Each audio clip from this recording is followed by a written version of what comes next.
Okey, korang kita sambung. Okey, kita sambung muka surat ke-3 tadi kan. Ketiga. Okey.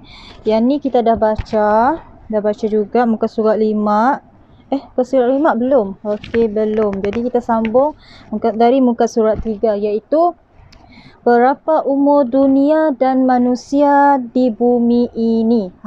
Admin Cezi tengok buku tau, bukan menghafal. Okey, kita membaca untuk amalkan apa orang kata pembacaan ini supaya kita dapat ilmu dan sesuatu dari perkongsian ini. Okey. Setiap kitab suci yang ada pada hari ini mungkin ada yang mengatakan tentang awal mula alam semesta dan usia alam semesta itu. Namun, tidak ada yang mengatakan bahawa usia alam semesta ialah 13 atau 14 juta tahun. Okey, dalam Al-Quran dinyatakan bahawa Allah menciptakan alam semesta dalam waktu 6 masa. Ada yang berpendapat masa yang disebutkan itu membawa maksud peringkat atau fasa, bukan hari. Ilmu pengetahuan menjelaskan bahawa alam semesta tercipta dalam waktu berjuta-juta tahun. Alam semesta memerlukan jangka waktu yang sangat lama, iaitu kira-kira 9 juta tahun untuk membentuk matahari dan bumi. Dengan pencarian dan kemampuan yang terhad, manusia tidak dapat menunjukkan bukti dan penjelasan daripada apa yang dinyatakan dalam kitab suci itu bagi menyokong kenyataan itu. Kita sebagai manusia, terutamanya yang hidup pada zaman hujung dunia ini tentu tidak ada menyangka dengan tepat maksud masa tersebut. Namun, hanya Allah yang Maha mengetahui dan kitab suci yang diturunkan Allah tidak bertentangan dengan ilmu pengetahuan. Ini kerana baik kitab suci dan ilmu hasil kajian manusia, kedua-duanya adalah tanda-tanda keanggunan Allah yang dapat kita lihat melalui penciptaannya di muka bumi ini.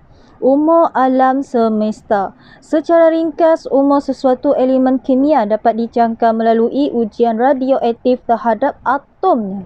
Contohnya, menggunakan rubinium ke atas batu untuk mengetahui usia batu tersebut. Ia dilakukan dengan mengukur perubahan elemen berat. Apabila ujian rudium ini diterapkan ke atas batu-batu batan yang tertua di bumi, hasilnya menunjukkan bahawa batu tertua berusia kira-kira 3.8 juta tahun. Apabila ujian yang sama dilakukan ke atas batuan tertua dari Mento, hasil kajiannya menunjukkan angka 4.56 juta tahun. Kesimpulan ini menunjukkan bahawa umur tata suria kita ialah sekitar 46 juta tahun. Sedikit berbeza apabila kaedah ini digunakan untuk mengukur gas dalam alam semesta. Ia menyebabkan tingkat variasi yang lebih besar. Ilmuwan berpuas hati apabila mengetahui umur alam semesta sejak letupan besar Big Bang dengan kiraan elemen kimia dianggarkan antara 11 hingga 18 juta tahun. Berikut adalah beberapa anggaran usia alam semesta. Yang satu, Muhammad Asadi dalam bukunya The Grand Unifying Theory of Everything mengatakan bahawa umur alam semesta ialah antara 17 hingga 20 juta tahun. Ini berdasarkan penyelidikannya terhadap bintang-bintang tertua. Kedua, Profesor Jean Claude Batelier dari College de France mengatakan bahawa umur alam semesta ialah kira-kira 18 juta tahun. Ini dah muka surat ke-5. Okey, dalam berapa minit dan berapa saat bila anda luangkan untuk membacakan secara manual, apabila anda dapat pegang buku ini kan, okey, automatik jiwa anda ingin membaca itu sangat tinggi. Itu adalah apa kata nilai kita untuk tambah apabila kita nak tahu kan, apabila kita nak tahu sesuatu terutamanya tentang buku ni, kita peringkat zaman mana kan. Okey, kita sambung lagi. Yang ketiga, NASA pula menganggarkan umur alam semesta antara 12 hingga 18 juta tahun. Berdasarkan ukuran cepatnya dalam alam semesta berkembang setelah terjadinya letupan besar Big Bang. Keempat, Pasukan kajian NASA yang lain menganggarkan umur alam semesta ialah antara 8 hingga 12 juta tahun berdasarkan jarak galaksi M100 dengan teleskop ruang angkasa Hubble. Jarak galaksi tersebut ialah kira-kira 56 juta tahun cahaya dari bumi. Dr. Marshall Joy dan Dr. John Carlstrom dari Universiti Chicago, maaf kalau bahasa Inggeris tersasul, yang merupakan anggota pasukan kajian NASA telah mampu mengatasi masalah pengukuran kecepatan keluasan alam semesta dengan teknik terbaru. Mereka menggunakan radio interferometer untuk menyelidik dan mengukur fluktuasi atau turun naik kosmik microwave background radiation, iaitu CMBR singkatan. Dengan kaedah ini, umur alam semesta dapat ditentukan. Umur alam semesta dihitung dari waktu mulanya terjadi ledakan dahsyat Big Bang. Umur alam semesta diperkirakan 13.75 tambah tolak 0.11 miliar tahun, iaitu dalam kurungan 4.339 tambah tolak 0.035 darab 1017 detik dalam model lambda iaitu CDM. Angka ketidakpastian 0.11 juta tahun merupakan kesempatan para pengkaji dalam beberapa projek seperti pengukuran radiasi latar belakang gelombang mikro. Umur dunia dan alam semesta dalam Al-Quran. NASA telah mengemukakan bahawa alam semesta terjadi melalui ledakan besar atau Big Bang. Hal ini ternyata bersesuaian dengan apa yang disebut Allah SWT dalam Al-Quran. Firman Allah, dan apakah orang-orang kafir tidak mengetahui bahawasanya langit dan bumi itu kedua-duanya dulu adalah suatu yang padu. Kemudian kami pisahkan antara kedua-duanya dan dari air kami jadikan segala sesuatu yang hidup. Maka mengapa mereka tidak juga beriman? Surah Al-Anbiya, surah 30.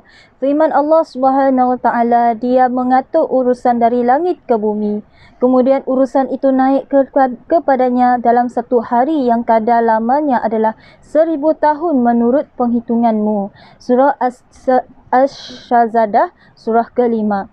Selanjutnya mari kita renung firman Allah surah Al-Ma'arij ayat 4 yang bermaksud, para malaikat Jibril naik menghadap kepada Rabb dalam sehari yang kadarnya 50,000 tahun. Dalam Al-Quran terkandung 2 ayat tentang perhitungan alam semesta. Selain makna relatif waktu, iaitu kita dapat mencatat bahawa Al-Quran tidak mengatakan 50,000 tahun waktu bumi. Kerana waktu ini adalah waktu relatif di suatu tempat di langit, di mana satu hari sama dengan 1000 tahun waktu bumi. Hari relatif tersebut merupakan umur alam semesta di mana sistem tata suria tempat manusia kita berada. Mari kita lihat perubahan waktu relatif alam semesta.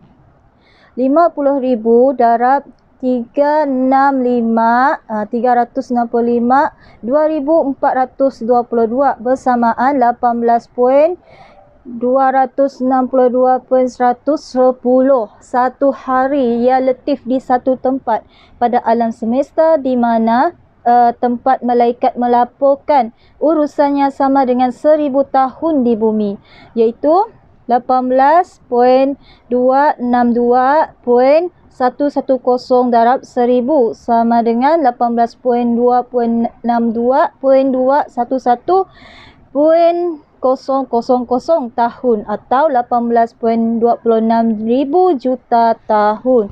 Ini adalah muka surat yang ke-7, dah 2 muka surat. Okey, dia agak mendalam sedikit kan untuk penerangannya dari muka surat ke-7. Okey, di sini Okay, cantik tau buku ni, memang sangat berkualiti dan warna-warni menyebabkan kita rasa tertarik untuk membacanya. Walaupun setebal ini, dia ada muka surat sampai 362 korang. Okay, ni buku pinjam lah, bukan buku sendiri, tapi buku pinjam untuk kita tambah ilmu. Supaya pelbagai ilmu yang boleh kita dapat melalui buku ini kan, ataupun dapat sesuatu. Seperti pengiraan tadi kan, kita kan baru tahu. Okey, berdasarkan pengiraan di atas, dengan demikian umur alam semesta relatif adalah 18.26 ribu juta tahun. Asalnya hampir sama. Iaitu dia seperti ini. Okey, admin Cik Z tak bacalah kalau sampai ni. Ni boleh kita rujuk lah. Nanti admin Cik Z kongsikan dalam video ya. Okey, dengan perhitungan Profesor Jean Claude Berthier dari College di France, di atas. Okey, agak berbelit sikit. Okey, agak berbelit sikit lah, berbelit sikit perkataannya sebab dia bercampur perkataan Englishnya agak level atas sikit. Gitu. Okey, dan di sini yang admin Cik Z tertarik. Okey, dia ada perkataan ni, ada aurora. Okey, kita ada boleh tengok gambar dia. Okey, ada 440 million. Ni. Dan kita ada 7 lapis langit juga. Okey, ada troposfera, stratosfera, ozonosfera, mesosfera, termosfera, okey, ionosfera dan exosfera. Okey, semuanya sfera-sfera belakangnya. Okey, kita sambung lagi ke surat ke-9.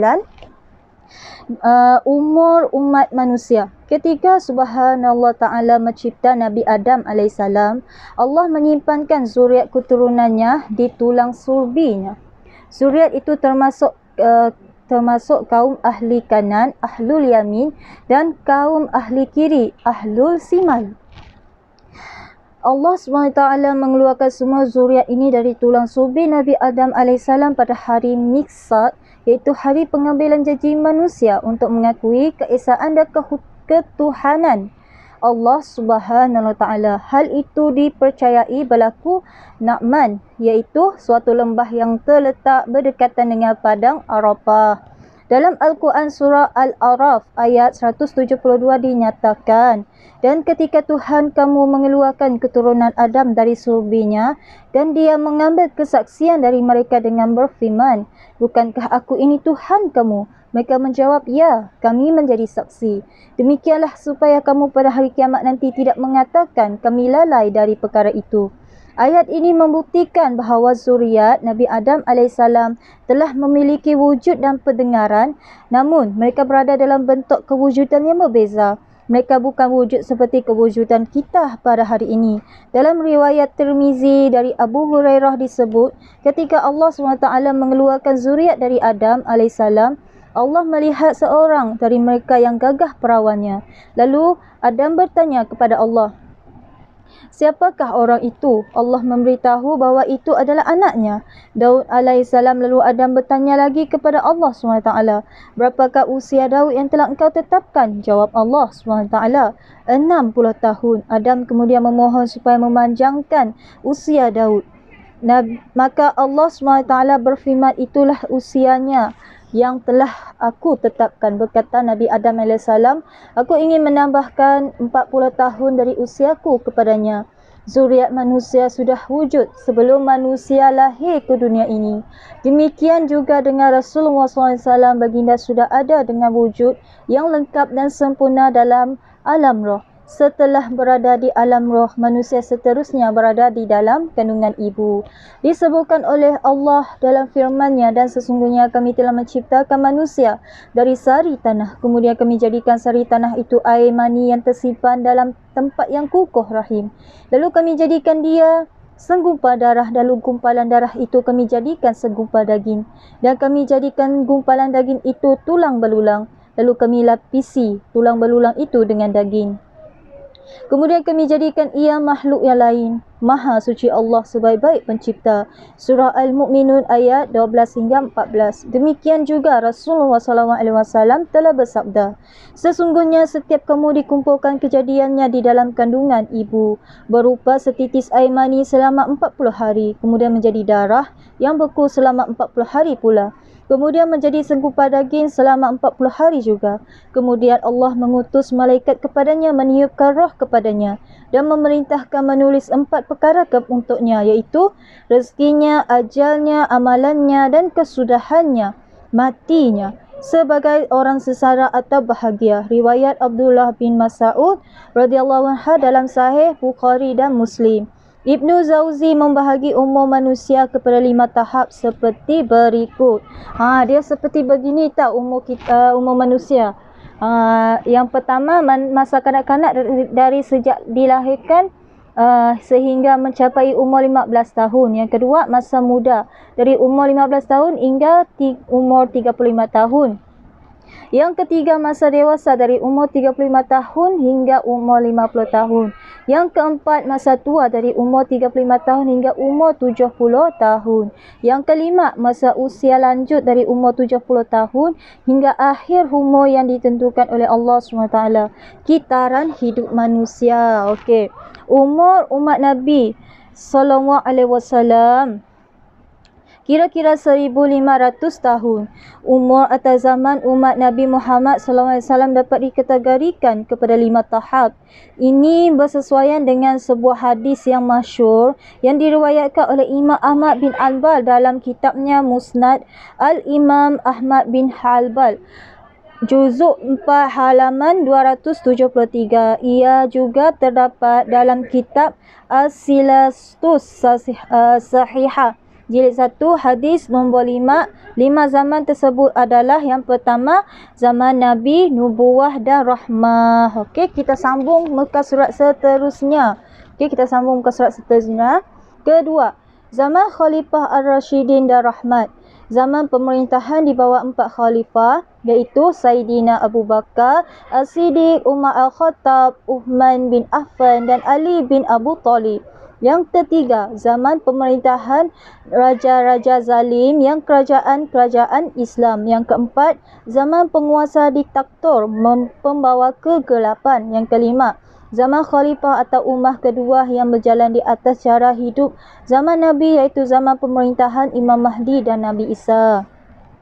Zaman kenabian atau nubuwah dan zaman Khalifah Al-Rashidin mempunyai banyak kesamaan. Kedua-dua zaman ini dikenali juga sebagai zaman ummah awal.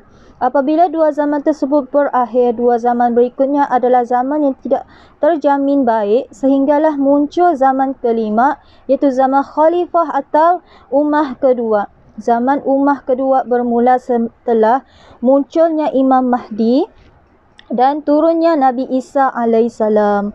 Pada zaman tersebut, Allah kembalikan keadaannya seperti mana zaman permulaan.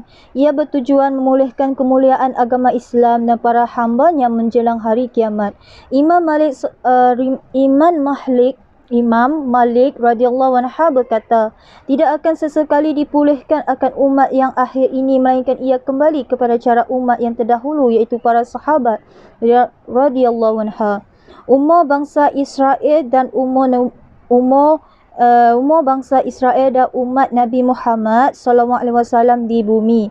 Riwayat Imam Al-Bukhari bermaksud perumpamaan kaum muslimin dan Yahudi serta Nasrani seperti seorang yang mengupah satu kaum Yahudi untuk melakukan suatu pekerjaan hingga malam hari, namun mereka melakukannya hanya sampai tengah hari.